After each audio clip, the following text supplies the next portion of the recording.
దేవుని పరిశుద్ధమైన నామమునకు స్తోత్రం కలుగును గాక. చేరవచ్చిన మీకందరికీ వందనాలు తెలియజేస్తున్నాను. అందరికి వందనాలమ్మా. దేవుని మహాకృపను బట్టి మరలా ప్రభు సన్నిధికి మనము చేరగలిగి ఉన్నాం. దేవుణ్ణి ఆత్మతోనూ సత్యముతోనూ మనము ప్రభువును ఆరాధించగలిగినాం. మనము దేవుని వాక్యాన్ని వింటూ మన ఆత్మీయ జీవితాన్ని అభివృద్ధి చేసుకుంటూ వెళ్ళాలి. కాబట్టి గత వారంలో దేవుడు ఎందుకు పరలోకానికి వెళ్ళిపోయినాడు, పరలోకంలో మన కోసమై ఏం చేస్తున్నాడు, ఆయన ఎప్పుడు వస్తాడు, ఎప్పుడు తీసుకుని వెళ్తాడు, మనము దాదాపుగా కొంత మట్టుకు అవగాహన మనం చేసుకున్నాం.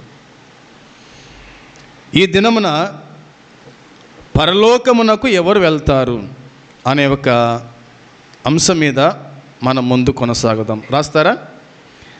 పరలోకమునకు ఎవరు వెళ్తారు?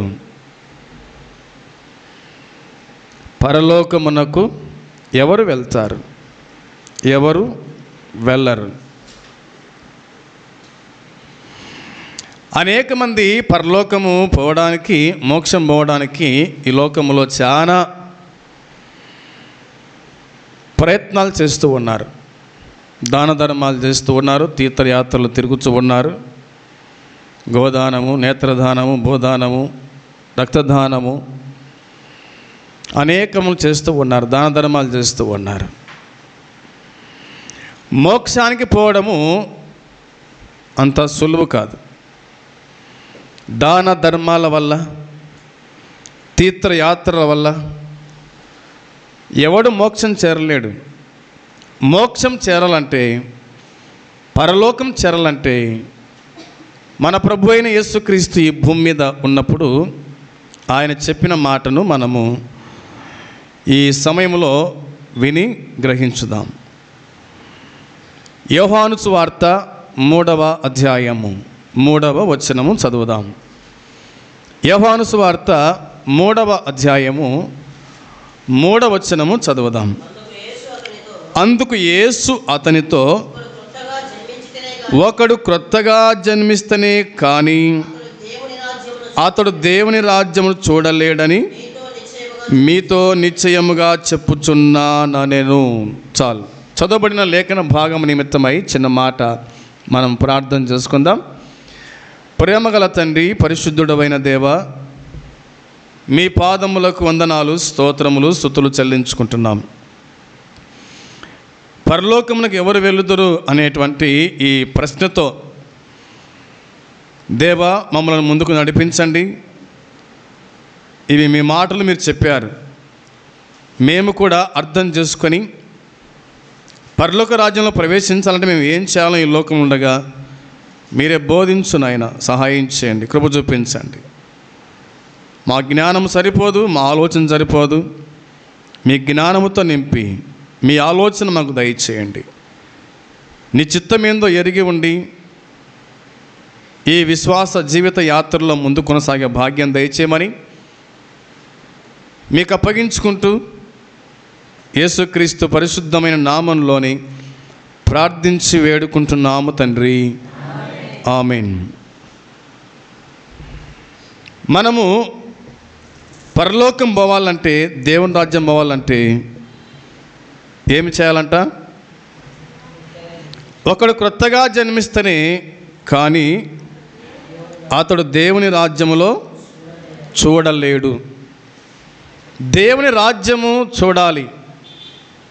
మనమందరం కూడా దేవుని రాజ్యం పోవాలని ప్రార్థనకు వచ్చినాం, లేదా పాతాళం పోవాలని, అంతకంటే కానే కాదు.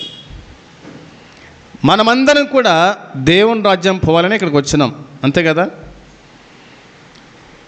లేదా ఏమైనా ఇంకేమైనా ఆలోచనతో వచ్చినామంటే కాదు. ప్రతి ఒక్కరికి ఒక ఉద్దేశం ఉంటుంది, ప్రతి ఒక్కరికి ఒక ఆలోచన ఉంటుంది. ఏదో విధంగా ఏ దారిలో ఒక దారిలో అని చాలామంది ఆలోచన చేస్తూ ఉంటారు. ఒకే దారి మనకుంది, ఆ దారి యేసుక్రీస్తు దారి మాత్రమే. యోహాను సువార్త 14:6 యేసు చెప్పాను, నేనే మార్గమును సత్యమును జీవమును, నా ద్వారానే తప్ప ఎవడును అనగా పరలోకానికి రాడు, పరలోకంలో ప్రవేశించలేడు. ఊరికి ఎన్నో దారులు ఉండవచ్చు, కానీ పరలోకానికి ఒకే ఒక దారి. ప్రభు అన్నాడు, ఇరుకు మార్గమున ప్రవేశింప, ఇరుకు మార్గమున ప్రవేశింప. అక్కడ ఒక మాట ఉంటుంది, ప్రయత్నం చేయండి.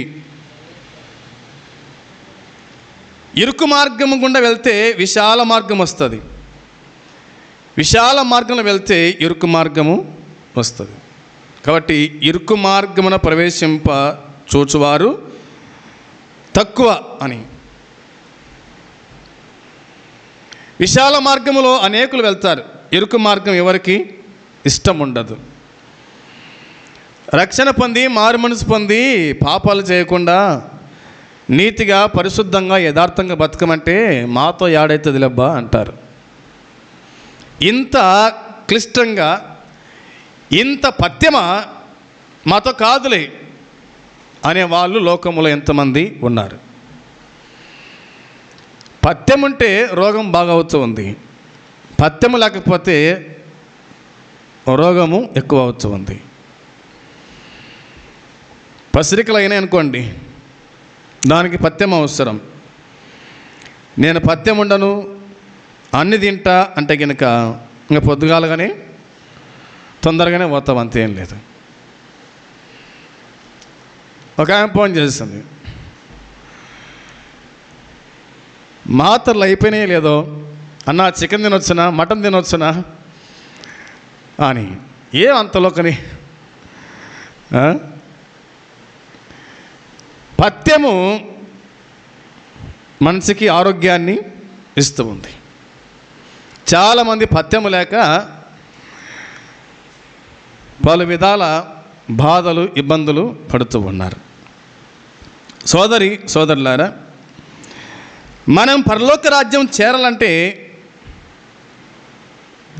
జన్మించాలి, తిరిగి జన్మించాలి. పరలోకమునకు తిరిగి జన్మించిన వారే పరలోకానికి వెళ్తారు.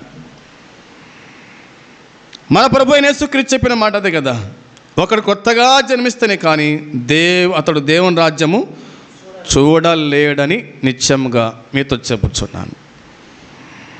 హృదయ శుద్ధి గల వారు ధన్యులు, వారు దేవుణ్ణి చూచెదరు అని ఉంది.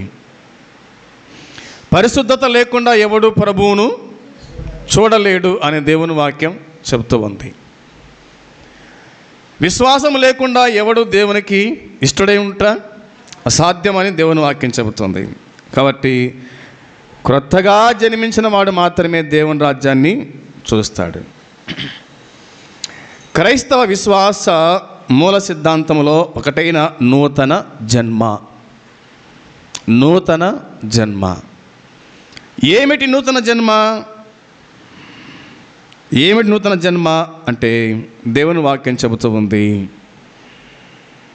తీతు పత్రిక 3వ అధ్యాయము 5వ వచనంలో, తీతు పత్రిక 3వ అధ్యాయము 5వ వచనంలో వ్రాయబడిన మాట చూస్తారా? తీతు పత్రిక 3:5 వచనం, మనము నీతిని అనుసరించి తన కనికరము చొప్పునని పునర్జన్మ సంబంధమైన స్నానము ద్వారాను పరిశుద్ధాత్మ మనకు నూతన స్వభావం కలగజేయడం ద్వారాను మనలను రక్షించెను అన్నమాట ఉంది. విశ్వాసి నూతన జన్మను ఇది సూచిస్తూ ఉంది. దేవుని వాక్యంలో మనం గమనించగలుగుతాం. అందుకోసమే నూతన జన్మ అనేది 1వదిగా రాయండి. నూతన జన్మ అనేది దాదాపుగా నూతన జన్మకు సంబంధించిన 8 వచనాలు ఉన్నాయి. నూతన జన్మకు సంబంధించిన 8 అంశాలు ఉన్నాయి. మనము ఒక్కోటి ఆలోచన చేద్దాం. ఒకటవదిగా నూతన జన్మ అనేది రాసినారా? నూతన జన్మ అనేది పరిశుద్ధాత్మ దేవుని ద్వారా ఒక వ్యక్తిని తిరిగి పుట్టించడం లేక రూపాంతరం చెందించటం. రోమీలకు రాసిన పత్రిక 12వ అధ్యాయము 2వ వచనాన్ని చదువుకుందాం. రోమీలకు రాసిన పత్రిక 12:2 మీరీ లోక మర్యాదను అనుసరింపక ఉత్తమమును అనుకూలమును సంపూర్ణమునై ఉన్న దేవుని చిత్తమేదో పరీక్షించి తెలుసుకొనున్నట్లు మీ మనస్సు మారి నూతన మగుట వలన రూపాంతరము పొందుడి అనే మాట ఉంది. ఏం పొందాలంట? రూపాంతరం పొందాలి. మీరు ఈ లోక మర్యాదను అనుసరింపక రూపాంతరము పొందుడి. ఇందులో అనేక విషయాలు ఇమిడి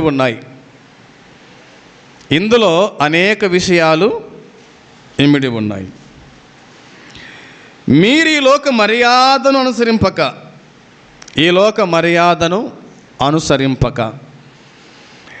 ఏమిటి లోక మర్యాద? రాయండి. ఒకటోది చెప్తాను మీకు. ప్రస్తుత లోకము యొక్క విధానం చెడ్డది. ప్రస్తుత లోకము యొక్క విధానము చెడ్డది.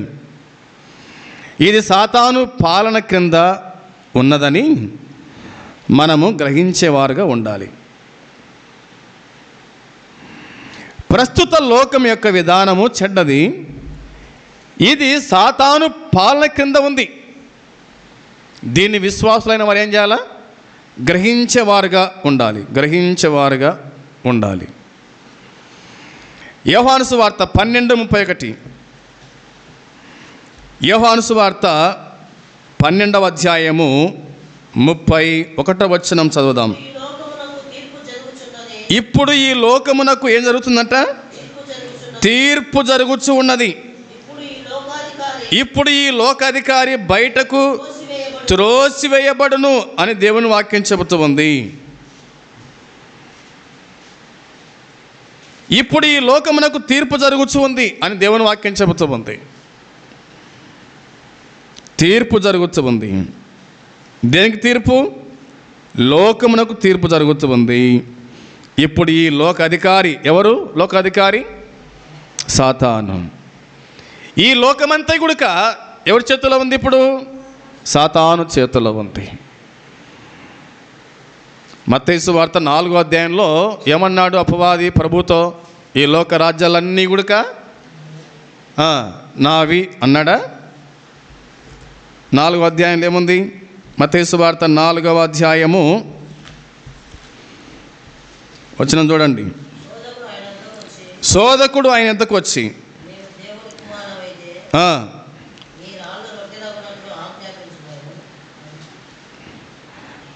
8వ వచనంలో రాయబడిన మాట చూద్దాం. ఎత్తైన ఒక కొండ మీదకి ఆయన తొడుక్కొని పోయి ఈ లోక రాజ్యములన్నిటినీ వాటి మహిమను ఆయనకు చూపి కదా, నీవు సాగిలపడి నమస్కారం చేసిన వీటన్నిటినీ నీకిచ్చేదనని ఆయనతో చెప్పినమాట. ఈ లోక రాజ్యాలన్నీ చూపించానంట. ఇవన్నీ నావే, నాకు సాగిలపడితే నీకు ఇస్తానివి అని ప్రభుతో అంటున్నాడు. మనకేమర్థమవుతుందంటే ఈ లోకాధికారి బయటకు త్రోసివేయబడును. ఈ లోకమంతా కూడా అపవాది చేతిలో ఉంది. ప్రస్తుత లోకం విధానం ఎంత చెడిపోయింది, అంతేం లేదు. ఇది సాతాను పరిపాలన కింద ఉందని మనం గ్రహించేవారుగా ఉండాలి. యోహాను పత్రిక 1వ పత్రిక 5:9 యోహాను రాసిన మొదటి పత్రిక 5:19. మనము దేవుని సంబంధులమనియు లోకమంతయు దుష్టుని ఎందున్నదనియు ఎరుగుదుము అన్న మాట రాయబడింది. మనము దేవుని సంబంధులం అనగా దేవుని నమ్మిన వారు దేవుని సంబంధి. ఇంకేముందంటే లోకమంతయు దుష్టుని ఎందున్నదని ఎరుగుదుము. ఈ లోకమంతయు దుష్టుని చేతిలో ఉంది, అపవాది చేతిలో ఉంది. నువ్వు లోకంలో ఉన్నావా? అయితే నువ్వు అపవాది చేతిలో ఉన్నట్టే. నువ్వు ప్రభులో ఉన్నావా? నువ్వు ప్రభు చేతిలో ఉన్నట్టే. జాగ్రత్తగా ఈ విషయాలు గమనించవలసిందిగా నేను మనవి చేస్తూ ఉన్నాను. రెండవదిగా, లోకములో ఉన్న విధానాలు, లోకములో ఉన్న విధి విధానాలను మనము ఎదిరించడమే కాక నిత్య సత్యాలను, దేవుని వాక్య ప్రణాళికకు సరిపడిన నీతిని క్రీస్తు నిమిత్తం మనము ప్రకటించే వారికి ఉండాలని దేవుని వాక్యం మనకు గుర్తు చేస్తూ ఉంది.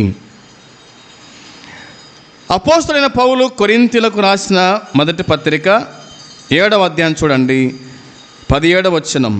కొరింథీయులకు రాసిన మొదటి పత్రిక 7వ అధ్యాయము 17వ వచనం.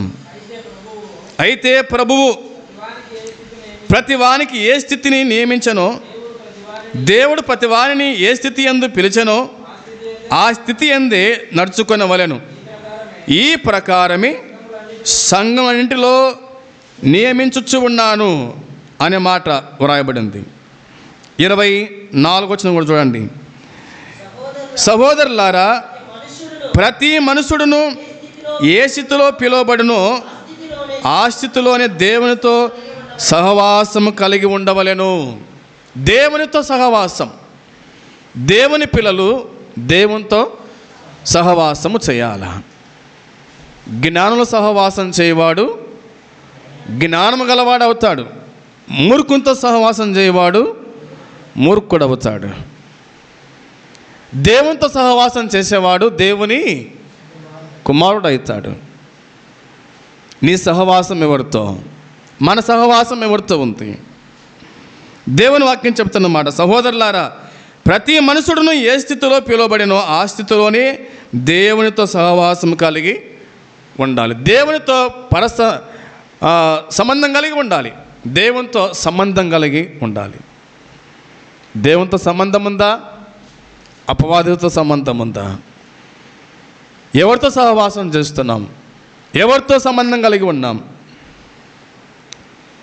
మనకిద్దరున్నారు ఈ భూమి మీద. ఒకరు దేవుడు, రెండోవాడు సాతాను. మన సహవాసం అయితే తండ్రితోనూ ఆయన కుమారుడైన యేసుక్రీస్తుతోను అని దేవుని వాక్యం చెబుతూ ఉంది. మన సహవాసం దేవునితో ఉండాలని లేఖనాలు చెబుతున్నాయి. కాబట్టి లోకములో ఉన్న విధి విధానాలను మనము ఎరగడమే కాకుండా నిత్య సత్యాలను, దేవుని వాక్య ప్రణాళికను, సరిపడిన నీతిని క్రీస్తు నిమిత్తం మనము ప్రకటించేటువంటి వారిగా ఉండాలి. క్రీస్తుని కలిగిన వారిగా ఉండాలి. క్రీస్తుతో మనకు సంబంధము ఉండాలి. ఈ లోకంలో ఎవరితో సంబంధం లేకపోయినా సరే కానీ మనకు ఉండవలసిన సంబంధం మన స్నేహితుడు, మన ప్రభువైన యేసుక్రీస్తు. ఆయనతో సంబంధం కలిగి మనం జీవించే వారిగా ఉండాలని లేఖనం మన జ్ఞాపకం చేస్తూ ఉంది. ఇక మూడవది చూద్దాం చూడండి. మూడవదిగా దేవుని వాక్యం చెబుతున్న మాట రోమీయులకు రాసిన పత్రిక 12:9 వచనం.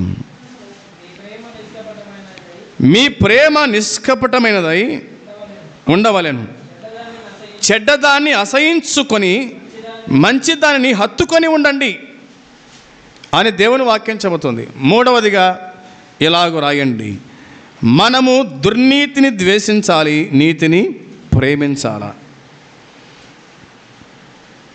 మనము దేన్ని ద్వేషించాలి, దేన్ని ప్రేమించాలి? మనము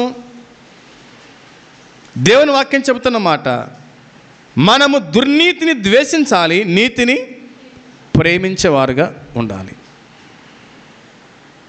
అందుకే పౌలు చెబుతున్నాడు ఇక్కడ, మీ ప్రేమ నిష్కపటమైనదై ఉండవలేను, చెడ్డదాన్ని అసహించుకొని మంచి దానిని హత్తుకొని ఉండండి.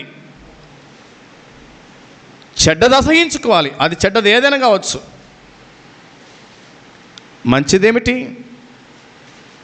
మంచిదాన్ని హత్తుకోండి, హత్తుకొని ఉండండి, దేవుణ్ణి హత్తుకొని ఉండండి అని లేఖనం చెబుతూ ఉంది. యోహాను రాసిన మొదటి పత్రిక 2:15. యోహాను రాసిన మొదటి పత్రిక 2వ అధ్యాయం 15 వచనం. ఈ లోకమునైనను లోకములో ఉన్న వాటినైనను ప్రేమించకండి. ఎవడైనను లోకమును ప్రేమించిన యెడల తండ్రి ప్రేమ వానిలో ఉండదు. లోకములో ఉన్నదంతయు అనగా శరీరాశ, నేత్రాశ, జీవపు డంబమును తండ్రి వలన పుట్టినవి కావు, అవి లోక సంబంధమైనవే. లోకమును దాని ఆశయు గతించిపోవచ్చున్నవి కానీ దేవుని చిత్తము జరిగించువాడు నిరంతరము. దేవునికి స్తోత్రం కలుగునుగాక. సోదరులారా, దేవుని వాక్యం చెబుతుంది, ఈ లోకమునను లోకములో ఉన్న వాటిని ప్రేమింపకూడి. ఎవడైనా లోకమును ప్రేమించిన దేవుని ప్రేమ వానిలో ఉండదు. లోకం ప్రేమించే వానిలో దేవుని ప్రేమ ఉండదు. దేవుని ప్రేమించే వానిలో లోక ప్రేమ ఉండదు. లోకాన్ని ప్రేమించే వారిలో దేవుని ప్రేమ ఉండదు. దేవుణ్ణి ప్రేమించే వారిలో లోకము ఉండదు. దేవుని వాక్యము అలాగూ చెబుతుంది. 16వ వచనములో లోకములో ఉన్నదంతా గుడుక శరీర ఆశ, నేత్రాశ, జీవపు డంబము తండ్రి వలన పుట్టినవి కావు. ఇవి తండ్రి వలన పుట్టినవి కావు, ఇవి లోక సంబంధమైనవే. ఈ శరీరాశ, నేత్రాశ, జీవపు డంబం ఇవన్నీ కూడా ఈ లోక సంబంధమైనవి. ఈ లోక కోరికలు, ఈ లోక అలవాట్లు, ఈ లోక పద్ధతులు. ఇవి దేవుని చిత్తం కాదు. ఇది దేవుని వల్ల అనుగ్రహించినట్టు కావు. అందుకోసమే లోకమును దాని ఆశయు ఏమవుతుందంట? గతించిపోతూ ఉంది. లోకము దాని ఆశలన్నీ గతించిపోతాయి. దేవుని చిత్తం జరిగించువాడే నిరంతరము జీవిస్తాడు. దేవుని చిత్తం జరిగిస్తున్నామా? అపవాది చిత్తం జరిగిస్తున్నామా? మనం ఎవరి చిత్తం జరిగిస్తున్నాం? దేవుని చిత్తం జరిగిస్తున్నామంటే దేవుని సన్నిధిలో మనం ఉంటాం. నిన్న ఒక ఊరికి వెళ్తే సాయంకాలం ఎక్కడనో మీటింగులు, ఇక్కడ కాదు, దాదాపుగా 30-40 కిలోమీటర్ల దూరంలో మీటింగులు జరుగుతుంటే వాళ్ళు వెళ్తూ ఉన్నారు. ఏడుకుతున్నామంటే పలానా చాట మీటింగులు జరుగుతున్నాయి.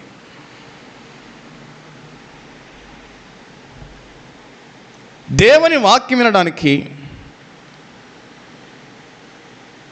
మనము ప్రయాసపడేవారుగా ఉండాలని దేవుని వాక్యం చెబుతుంది. దేవుని చిత్తం జరిగించేవాడే నిరంతరం బతుకుతాడు. దేవుని మాట వినేవాడే నిరంతరం బతుకుతాడు.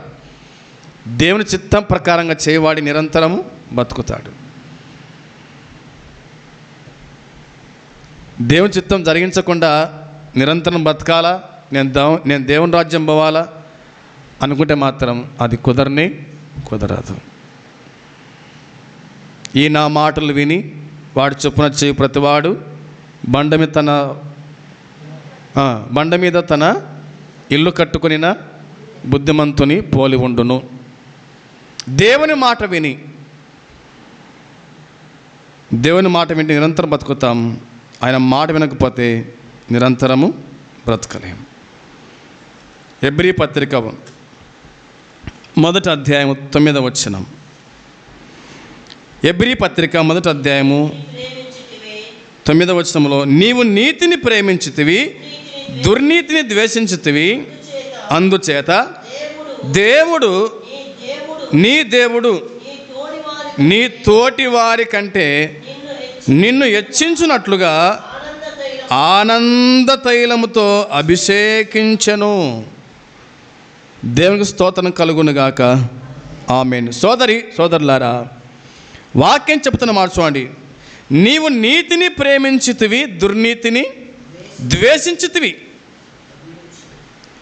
నీతిని ప్రేమించాలంట, దుర్నీతిని ఏం చేయాలంట? ద్వేషించాలి. అందుచేత దేవుడు నీ దేవుడు, దేవుడు నీ దేవుడు నీ తోడి వారి కంటే నిన్ను హెచ్చిస్తాడు. నీ తోటి వారి కంటే నిన్ను ఏం చేస్తాడ దేవుడు? హెచ్చిస్తాడు. ఎప్పుడు? నీవు నీతిని ప్రేమించినప్పుడు, దుర్నీతిని ద్వేషించినప్పుడు. దేవుడు నీ దేవుడు, దేవుడు నీ దేవుడు నీ తోటి వారి కంటే నిన్ను హెచ్చిస్తాడు. ఆనంద తైలముతో అభిషేకిస్తాడంట. ఆనంద తైలముతో అభిషేకిస్తాడా? 4వ అధ్యాయం 15 చూడండి. 4:15 వ్రాయబడిన మాట, మన ప్రధాన యాజకుడు మన బలహీనత యందు మనతో సహానుభవం లేనివాడు కాడు, కానీ సమస్త విషయములలో మన వలనే శోధింపబడినను ఆయన పాపము లేనివాడుగా ఉండెను. కాబట్టి ఆయన మనల్ని హెచ్చించేవాడుగా ఉన్నాడు అని దేవుని వాక్యం మనకు గుర్తు చేస్తూ ఉంది. సోదరులారా, మనం దుర్నీతిని ద్వేషించాలి, నీతిని ప్రేమించాలి. 4వదిగా మనం చూడండి. దేవుని మాటలు చదవడము ద్వారా, ధ్యానించడము ద్వారా మనము దేవుని చిత్తాన్ని నెరవేర్చగలము. 119వ కీర్తన తీయండి, చదవండి. 119వ కీర్తన 11వ వచనం. నీ ఎదుట నేను పాపము చేయకుండానట్లు నా హృదయములో నీ వాక్యం ఉంచుకొని ఉన్నాను. చాలు, వినండి. దేవుని మాటలు ఎక్కడుండాలంట? మనలో హృదయంలో ఉండాలంట. నీ ఎదుట నేను పాపము చేయకున్నట్లుగా నా హృదయంలో నీ వాక్యము ఉంచుకొని ఉన్నాను. వాక్యం ఎక్కడ ఉండాలా? హృదయంలో ఉండాలి. వాక్యము మనసులో ఉండాలి, హృదయంలో ఉండాలి. పాపము చేయకుండా ఉండాలంటే హృదయంలో వాక్యం. దావీదు పలుకుతున్న మాట, నీ ఎదుట నేను పాపం చేయకుండా నా హృదయంలో నీ వాక్యం ఉంచుకొని ఉన్నాను. 148వ వచనం,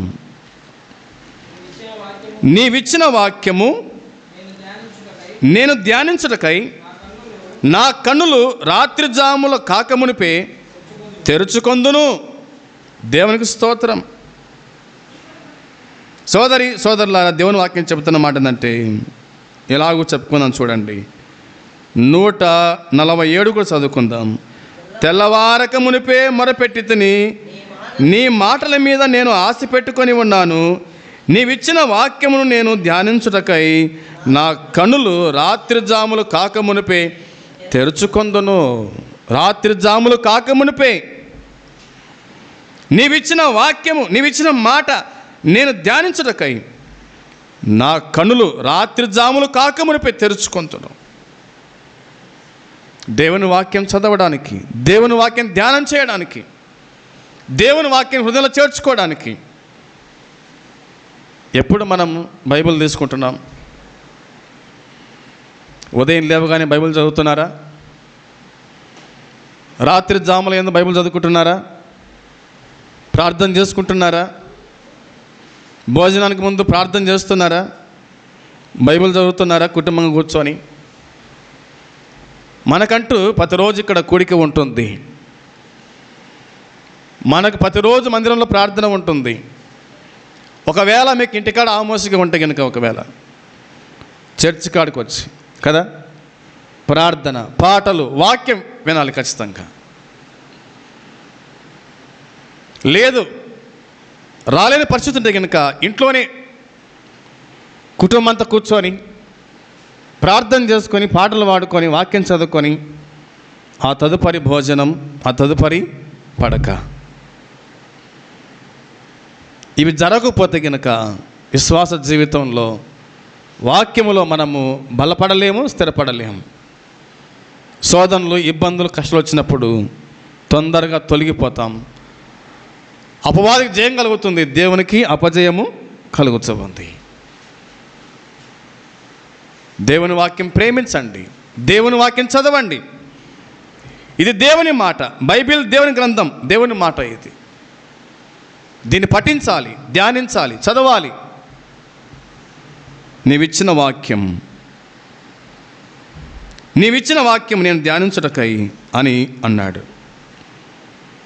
వాక్యాన్ని చదవండి, బాగా చదవండి, వాక్యం బాగా ధ్యానించండి. దేవుడు మీతో మాట్లాడతాడు. ప్రార్థన ద్వారా మనం దేవునితో మాట్లాడితే వాక్యం ద్వారా దేవుడు మనతో మాట్లాడతాడు. సోదరులారా, గ్రహించుదాం. యోహాను సువార్త 8:31-32లో, కాబట్టి యేసు తన్ను నమ్మిన యూదులతో, మీరు నా వాక్యమందు నిలిచిన వారైతే నిజముగా నాకు శిష్యులై ఉండి సత్యము గ్రహించెదరు. అప్పుడు సత్యము మిమ్మును స్వతంత్రులుగా చేయునని చెప్పగా అనే మాట వ్రాయబడింది. వింటున్నారు కదా ఈ మాటలు? యేసుప్రభు అంటున్నాడు, తను నమ్మిన యూదులతో, మీరు నా వాక్యమందు నిలిచిన వారైతే నిజముగా నాకు శిష్యులై ఉంటారు, సత్యమును గ్రహిస్తారు. మీరు నా వాక్యమందు నిలిచి ఉన్నవారైతే, దేవుని వాక్యమందు మనం ఏమంటారు? నిలిచి ఉండాలి. దేవుని వాక్యమందు నిలిచి ఉండాలి. సత్యం మిమ్మల్ని ఏం చేస్తుందంట? స్వతంత్రులుగా చేస్తూ ఉంది. సత్యము మిమ్మల్ని స్వతంత్రులుగా చేస్తుంది. సత్య సంబంధి అయిన ప్రతివాడు నా మాట వినును అని యేసు ప్రభు అన్నాడు పిలాతునికి. పిలాతు అంటాడు, సత్యం అనగా ఏమిటి? యేసు ప్రభు అన్నాడు, నేనే సత్యం, నేనే జీవం, నేనే మార్గం, నేనే సత్యం అని అన్నాడు. సత్య సంబంధి అయిన ప్రతివాడు నా మాట వింటాడు. యోహాను సువార్త 15:7 రాయబడిన మాట, నా యందు మీరును మీ యందు నా మాటలు నిలిచి ఉన్న ఎడల మీకు ఏది ఇష్టమో అడుగుడి, అది మీకు అనుగ్రహింపబడుచుంది. నా యందు మీరు, మీ యందు నా వాక్యం నిలిచి ఉన్న ఎడల, నా యందు మీరు ఉండండి, మీ యందు నా వాక్యము నిలుపుకోండి. దేవుని వాక్యం లేకపోతే ఇక లోకములో ఉన్నదంతా మనలోనే ఉంటుంది. దేవుని వాక్యం మనకు చోటివ్వాలి, దేవునికి చోటివ్వాలి. దేవునికి చోటివ్వండి, దేవుని వద్దకు రండి, అపవాదిని ఎదిరించండి అని వాక్యం చెబుతుంది. దేవుణ్ణి మన లోపల చేర్చుకోవాలి. వాక్యంలో రాయబడింది కదా, ఆయన హృదయమైన తలుపు యొద్ద నిల్చుండి తట్టుచూ ఉన్నాడు. ఎవరైతే ఆయన స్వరం విని వాక్యం తెరుస్తారో లోపలికి వచ్చి వారితో ఆయన కాపురము ఉంటాడు. దేవునితో ఉండ భాగ్యము మనకు ఉండాలంటే మనం దేవుని వాక్యాన్ని వినాలా. మన మనస్సులో దేవుని ఆలోచనలకు అనుగుణాలుగా ఉండేలా చూసుకోవాలి. మన మనస్సులో దేవుని ఆలోచనలకు అనుగుణంగా ఉండేలా మనం చూసుకునే వారిగా ఉండాలని దేవుని వాక్యం చెబుతూ ఉంది. అపోస్తలుడైన పౌలు చూడండి, కొరింథీయులకు రాసిన మొదటి పత్రిక 2:16 ప్రభు మనసును ఎరిగి ఆయనకు బోధింపగలవాడెవడు? మనమైతే క్రీస్తు మనసు కలిగిన వారము అని దేవుని వాక్యం చెబుతూ ఉంది. పౌలు చెబుతున్న మాట ఏంటంటే, సహోదరులారా, ప్రభు మనసు ఎరిగి ఆయనకు బోధింపగలవాడెవడు? ప్రభుకు బోధించగలవాడున్నాడు ఈ లోకములో. అయితే మనమైతే క్రీస్తు మనసు కలిగిన వారము. మనం ఎవరమంట? క్రీస్తు మనసు కలిగిన వారం. ఫిలిప్పీ పత్రిక 2:5 క్రీస్తు యేసునకు కలిగిన ఈ మనస్సు మీరును కలిగి ఉండండి అని ఉంది. ఎవరి మనసు అంటే మనసు? క్రీస్తు యేసునకు కలిగిన ఈ మనస్సు మీరు కలిగి ఉండండి. ఆ మనసు కావాలి. దేవుని పిల్లలమైన మనకు ఏ మనసు ఉండాలంట? క్రీస్తు యేసు కలిగిన మనస్సు. మనమైతే క్రీస్తు మనసు కలిగిన వారము. క్రీస్తు మనసు కలిగిన వాడు క్రీస్తు వలె ఉంటాడు. ఆయన పరలోకాన్ని విడిచిపెట్టాడు, సింహాసనం విడిచిపెట్టాడు, దూతలను విడిచిపెట్టినాడు, ఈ భూమి మీదకి వచ్చినాడు. ఆయన మనస్సు చాలా సున్నితమైన మనస్సు అని దేవుని వాక్యంలో మనము చూడగలుగుతున్నాం. ఈ విధానం వల్ల స్వయంగా దేవుని నుండి విశ్వాసికి నిత్య జీవము అందుబాటులో ఉంటుంది. దేవుడు లోకమును ఎంతో ప్రేమించాను. యోహాను సువార్త 3:16 ఏముంది? యోహాను సువార్త 3:16 దేవుడు లోకమును ఎంతో ప్రేమించను కాగా ఆయన తన అద్వితీయ కుమారునిగా పుట్టిన వాని యందు విశ్వాసం ఉంచువాడు నశింపక నిత్య జీవం పొందినట్లు ఆయనను అనుగ్రహించాడు. దేవుని నుండి విశ్వాసికి నిత్య జీవము అందుబాటులో ఉంటుంది. ఒక విశ్వాసికి నిత్య జీవం అందుబాటులో ఉంటుంది. అది దేవునిలో అని వాక్యం చెబుతుంది. ఆ వ్యక్తి దేవుని బిడ్డ అవుతాడు. ఆ వ్యక్తి ఏమవుతాడంట? దేవుని బిడ్డ అవుతాడు. నేను మీకు అవుట్ గ్రౌండ్లో చెప్తాను, ఎక్కువ రెఫరెన్స్ చెప్పకుండా. యోహాను సువార్త 1:12 యోహాను సువార్త 1 తన్ను ఎందరు అంగీకరించురో వారందరికీ, అనగా విశ్వాసం ఉంచిన వారికి దేవుని పిల్లలగుటకు ఆయన ఏమిచ్చినట? అధికారం ఇచ్చినాడు. అధికారం ఇచ్చినట్టుగా దేవుని వాక్యం చెబుతుంది. అధికారం ఇచ్చాడు దేవుడు మనకు. కొత్త వ్యక్తి అవుతాం, మనం కొత్త వ్యక్తులం అవుతాం, నూతన వ్యక్తులం అవుతాం అని దేవుని వాక్యం తెలియజేస్తూ ఉంది. కొరింథీ 2వ పత్రిక 5:17 కొరింథీ 2వ పత్రిక 5వ అధ్యాయము 17వ వచనములో రాయబడిన మాట మనం చదువుకున్నాం చూడండి. కాగా ఎవడైనా క్రీస్తునందున్న ఎడల వాడు నూతన సృష్టి, పాతవి గతించెను, ఇదిగో క్రొత్తవి ఆయన. క్రొత్త వ్యక్తి అవుతాడు. క్రీస్తులో జన్మించిన వాడు ఏమవుతాడంట? క్రొత్త వ్యక్తి, నూతన వ్యక్తిగా మారుతాడు అని దేవుని వాక్యం చెబుతుంది. నీతియు యథార్థమైన భక్తియు గలవారమై దేవుని పోలికగా సృష్టింపబడిన వాళ్ళ మనమని దేవుని వాక్యం చెబుతుంది. నీతియు యథార్థమైన భక్తి గలవారమై దేవుని పోలికగా సృష్టింపబడిన వాళ్ళమని దేవుని వాక్యం చెబుతుంది. ఈ మాట చదివి మనం ముగించుకుందాం. ఎఫెసీ పత్రిక 4:24 ఎఫెసీ పత్రిక 4వ అధ్యాయము 24వ వచనం చదువుకుందాం. 4:24 నీతియు యథార్థమైన భక్తి గలవారమై దేవుని పోలికగా సృష్టింపబడిన నవీన స్వభావం ధరించుకొనవలెను అనే మాట రాయబడింది. నీతియు యథార్థమైన భక్తియు గలవారమై దేవుని పోలికగా సృష్టింపబడిన నవీన స్వభావము, నూతన స్వభావము మనం ధరించుకునే వారుగా ఉండాలని లేఖనాలు మన జ్ఞాపకం చేస్తున్నాయి. సోదరులారా, మనము దేవుని రాజ్యంలో ప్రవేశించాలంటే, దేవుని రాజ్యం చేరాలంటే మనం ఏం చేయాలంట? యోహాను సువార్త 3:3 ప్రకారం ఒకడు కొత్తగా జన్మిస్తేనే కానీ అతడు దేవుని రాజ్యంలో ప్రవేశింపలేడు, చూడలేడు. నికోదేముతో చెప్పినాడు. ఏ మాట చెప్పింది? ఎవరితోనికే? నికోదేముతో చెప్పినాడు. ఒకడు కొత్తగా జన్మిస్తేనే తప్ప అతడు దేవుణ్ణి చూడలేడు, దేవుని రాజ్యము చూడలేడు. మనము 8 అంశాలుగా చెప్పుకున్నాం. ఈ దినము ఒక అంశాన్ని మనము ముగించుకున్నాం. ఏమిటి ఆ అంశము అంటే, దేవుని వాక్యం మనకు చెబుతున్నట్టుగా నూతన జన్మ అనేది పరిశుద్ధాత్మ దేవుని ద్వారా ఒక వ్యక్తిని తిరిగి పుట్టించడము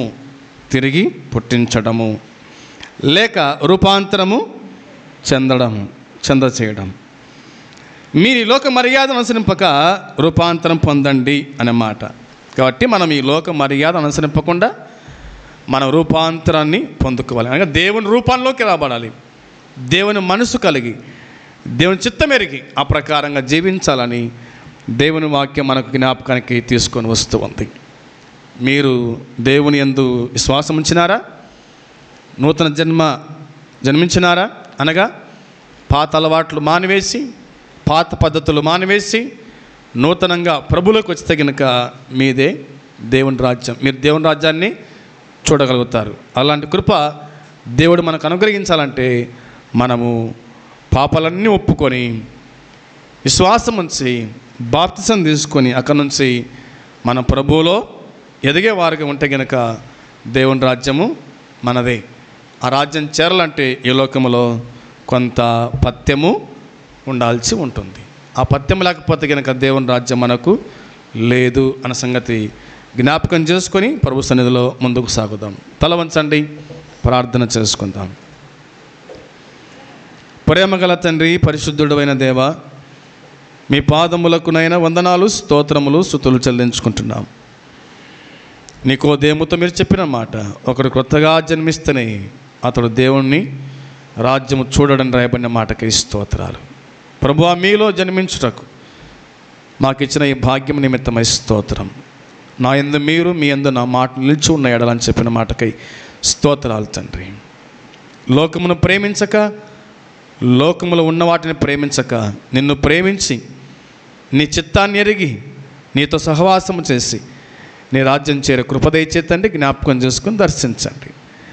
ఎంతమంది ఈ మాటలు వినగలిగిరో వారి జీవితాల్లో కార్యం జరిగించి ప్రతిఫలం దయచేయమని, ప్రభువా మీ చిత్తమైతే మరో సందేశముతో ప్రభువా మీరు మమ్మల్ని దర్శించమని జ్ఞాపకం చేసుకోమని యేసుక్రీస్తు నామంలోనే ప్రార్థించి అడిగి వేడుకుంటున్నాము తండ్రి, ఆమేన్. పరలోకమందున తండ్రి ప్రేమ, మన ప్రభు అయిన యేసుక్రీస్తు కృప, పరిశుద్ధాత్మ సన్నిధి సహవాసం చేరవచ్చిన మనకు సకల పరిశుద్ధులకు ఇప్పుడు ఎల్లప్పుడూ సదాకాలము తోడై ఉండునుగాక. ఆమేన్. అందరికీ వందనాలు.